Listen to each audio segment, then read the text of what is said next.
అంబేద్కర్ కోనసీమ జిల్లా పాసర్లపూడికి చెందిన ఓ మహిళ తన ప్రతిభతో అందరినీ ఆశ్చర్యపరుస్తోంది.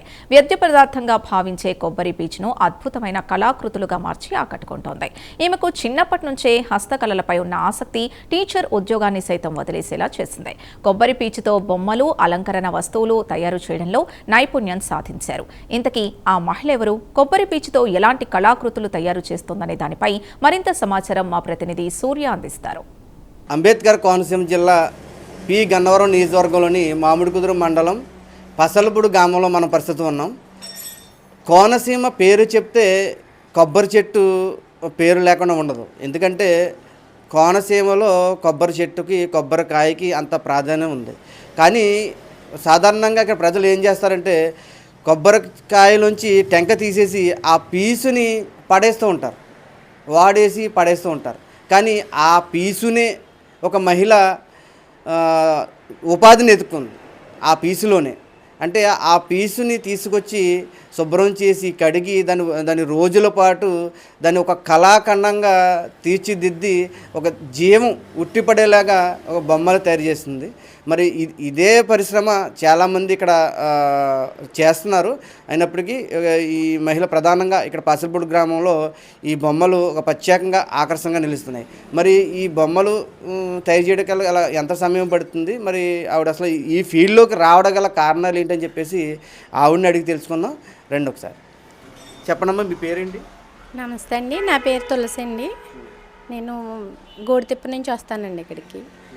నేను డిగ్రీ అండ్ టీటీసీ క్రాఫ్ట్ చేశాను సార్. సాధారణంగా ఇప్పుడు మహిళలు ఎక్కువ శాతం వేరే ఫీల్డ్లోకి వెళ్తూ ఉన్నట్టు ఒక మీరు టీచర్గా చేస్తారని చెప్పి అంటున్నారు. అలాగే వేరే వృత్తుల్లో పనిచేస్తున్నారు. కానీ ఈ పీసు పరిశ్రమకు రావాలని మీకు ఎందుకు అనిపించిందండి?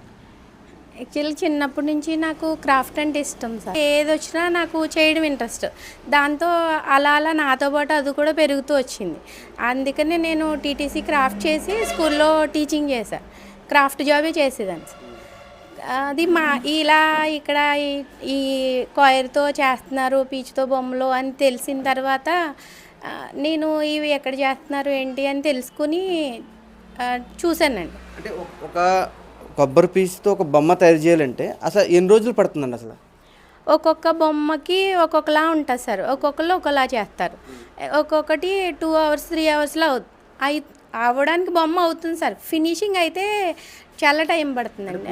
ఎన్ని రోజులు పడుతుంది? ఒక హార్సు, ఎలిఫెంట్ ఇవి అయితే ఒక 5-6 చేసేసుకుని థ్రెడ్ వేయడానికి ఒకరు వేస్తారు. తర్వాత ఫినిషింగ్ గమ్ము ఆరాలి సార్. అలా 1 day పడుతుందండి. రోజుకొచ్చి 4-5 అయితే చేసుకోగలుగుతామండి ఒక పీచుతో. తర్వాత థ్రెడ్ వేసే వాళ్ళు ఒకళ్ళు ఉంటారు, వాళ్ళు థ్రెడ్ వేస్తారు మళ్ళీ. అంటే ఈ ఫీల్డ్లోకి అంటే ఈ పర్టికులర్గా ఈ కొబ్బరి పీచుతో తయారు చేసే బొమ్మల్లోకి రావడం గల కారణం ఏంటండి? అసలు నాకు చాలా ఇష్టం సార్. ఇది ఎంత కష్టమైనా దీంట్లో నాకు సంతోషం అనిపించింది. ఈ పైగా ప్లాస్టిక్ ఎక్కువైపోతుంది కదా, దాని నుంచి మనం కాపాడుకోవాలంటే ఇలాంటి ప్రోడక్ట్ ఒకటి ముందుకు వెళ్తే బాగుంటుంది అని అనిపించింది. దాంతో నేను రావడానికి ప్రయత్నం చేశాను సార్. ఇప్పుడు చేయగలుగుతున్నాం, కానీ ఆదరణ అయితే ఎక్కువ కావాలండి. మరి నాతో పాటు చేసేవాళ్ళు చాలామంది ఉన్నారు. ప్రస్తుతం మనకి అదే ప్లాస్టిక్ ఎక్కువగా వాడే పరిస్థితులు అయితే ప్రతి చోట కనపడుతున్నాయి. అంటే దీని మీద అవగాహన ఇంకా తక్కువగానే కనపడుతుంది. మరి దీని గురించి మరి వీటిని ఎలా ముందుకు తీసుకెళ్ళాలనుకుంటున్నారు? మొన్న కాయర్ కంక్లూజన్ జరిగింది కదా సార్. దాని తర్వాత కొంచెం మనకి అవేర్నెస్ పెరిగినట్టే అనుకోవాలండి. ఎందుకంటే మీరు అప్పుడు ఈ టీవీ వచ్చిన వాళ్ళు కూడా మొన్న టీవీలో వచ్చింది ఇదే కదండి, ఈ షాపే కదా అలా అని అడుగుతున్నారు. అలా మాకు ఇంకా అవేర్నెస్ ఏమైనా ఉంటే పెద్ద వాళ్ళ దగ్గర నుంచి అవేర్నెస్ ఉంటే టోటల్గా అందరూ కూడా ఇటువైపు వస్తారని అనుకుంటున్నాం. మేము కూడా ఎక్కువ కస్టమర్స్ వస్తున్నారు అనుకోండి సార్. చేతితో చేసే పని చాలా కష్టంగా ఉంటుంది. డబ్బులు ఎందుకు ఎక్కువ అంటే పీచు తక్కువ అని అనుకుంటున్నారు, కానీ పీచు కొనడానికి డబ్బులు అవుతున్నాయండి, కానీ దాన్ని చేసే శ్రమ ఎక్కువ ఉంటుంది సార్. ఒక బొమ్మ మేము 2 చేసి ఇంత కాస్ట్ అని చెప్పినా మళ్ళీ దాన్ని ఇంకా తక్కువ కడగడం, అవన్నీ కొంచెం మాకు ఎక్కువ జనం పెరిగారనుకోండి మేము కూడా తక్కువగా ఇవ్వగలుగుతాం. ఇప్పుడు ఉన్న పరిస్థితుల్లో మహిళలు మరి ఈ పరిశ్రమ మీద ఆధారపడి ఎంతమంది ఉన్నారండి ఇక్కడ? అసలు ఒక 10 members ఉంటారు సార్. ఇంకా కొంచెం మ్యారేజ్ అయ్యి వెళ్ళిపోయిన వాళ్ళు ఉన్నారండి. ట్రైనింగ్ ఇచ్చినప్పుడు తీసుకుంటున్నారు సార్, కానీ కొంచెం ఇంట్రెస్ట్ చూపించే వాళ్ళు తక్కువగా ఉంటున్నారు. ఏంటంటే దీంట్లో ఇంట్రెస్ట్ ఎక్కువ ఉండాలండి. మనీ ఒకసారి రావాలంటే రాదు, కొంచెం టైం పడుతుంది. చేసిన బొమ్మ సేల్ అయిన తర్వాతే మనకి మనీ వస్తుంది. కానీ ఇవాళ నేను ఇన్ని బొమ్మలు చేశాను నాకు మనీ అంటే కొంచెం కష్టమవుతుందండి. అదే మాకు సేల్స్ పెరిగాయి అనుకోండి, మేము కూడా ఎప్పటికప్పుడు తీసుకోగలుగుతాం. మీ కుటుంబం తరపు నుంచి ఏమన్నా మీకు ఆదరణ ఎలా ఉంటుందండి మరి ఇలాంటి పని చేయడానికి? ఇంటికాడ మీకు ఇష్టమేనండి వీటికి? నాకు చిన్నప్పటి నుంచి నా ఇష్టానికి పెద్దగా వ్యతిరేకత ఏమీ ఉండదండి. అంటే వాళ్ళకి తెలుసు ఏది చేసినా కరెక్ట్గానే చేస్తుంది, ఒక మంచి ఇదిలో వెళ్తాను అని తెలుసు. నన్ను ఎప్పుడు నేను ఆ బొమ్మలో చదువుకుంటున్నప్పుడు చేసినా నన్ను ఏం వద్దని అనేవారు కాదండి. అలాగే నేను టైలరింగ్ చేస్తానండి, పెయింటింగ్, శారీస్ పెయింటింగ్ ఏది చూసినా చేస్తాను. నేర్చుకోవడం మీకు నాకు బాగా హస్తకళ అంటే ఏదైనా తయారు చేయడం అంటే మీకు మీకు హాబీ. బాగా నాకు తయారు చేయడం, ఏదైనా కొత్తది చూస్తే నేర్చుకోవాలి, చాలా ఇష్టం నేర్చుకోవడం. ఎవరికైనా నేర్పించడం కూడా చాలా ఇష్టం. ఏమేమి బొమ్మలు తయారు చేస్తారండి ఈ మధ్యకాలంలో మీరు? ఇప్పుడైతే నేను దుర్గమ్మ ట్రై చేస్తున్నాను సార్. అమ్మవారు నవరాత్రులు వస్తున్నాయి కదా, వినాయకుడు ఆల్రెడీ మాది ఫేమస్ అయిపోయింది. అలాగే దుర్గమ్మ కూడా చేయాలని చిన్నగా ట్రై చేసాం. అది సక్సెస్ అవుతుందని అనుకుంటున్నానండి. కస్టమర్లు వచ్చిన తర్వాత ఏం అడుగుతారండి ఎక్కువగా? వాళ్ళు ఈ మధ్యకాలంలో వస్తువులు వేటి గురించి అడుగుతారండి ఇవి? ఎక్కువ ఇక్కడ ధాన్యం కుచ్చులు తీసుకుంటారు సార్, బర్డ్స్కి బాగా పెడుతున్నారు. పిచ్చుగూళ్ళు ఎక్కువ వెళ్తాయండి మా షాప్ నుంచి, పెద్దవి చిన్నవి కూడా. తీసుకున్న వాళ్ళు మళ్ళీ వచ్చి మాకు పక్షులు వచ్చేయండి అలా చెప్తుంటే మాకు కూడా సరదాగా ఉంటుంది. ఆదరణ, కష్టానికి ప్రోత్సాహం లభిస్తే మహిళల్లో ఇలాంటి ప్రతిభలు ఎన్నో బయటపడతాయనడానికి సందేహం అయితే లేదు.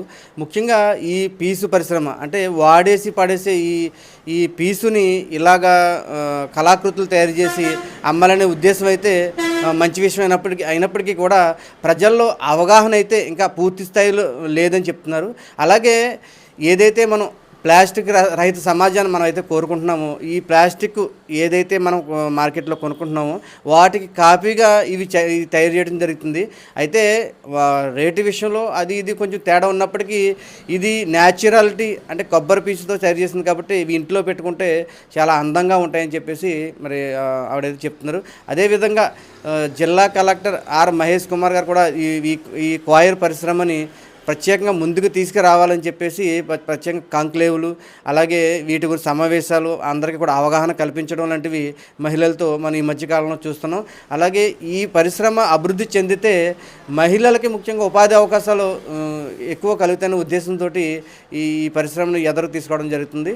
మరి ఇది ప్రభుత్వం ప్రోత్సహించి సబ్సిడీలు లాంటివి ఇస్తే మేము మరింతగా ముందుకెళ్ళి ఈ కళాఖండాలని అంటే ఈ కళని బ్రతికించాలని చెప్పేసి వీరైతే కోరుకుంటున్నారు. ఇది తాజా పరిస్థితి. కెమెరామెన్ చందుతో సూర్య, ప్రైమ్ న్యూస్, అమలాపురం.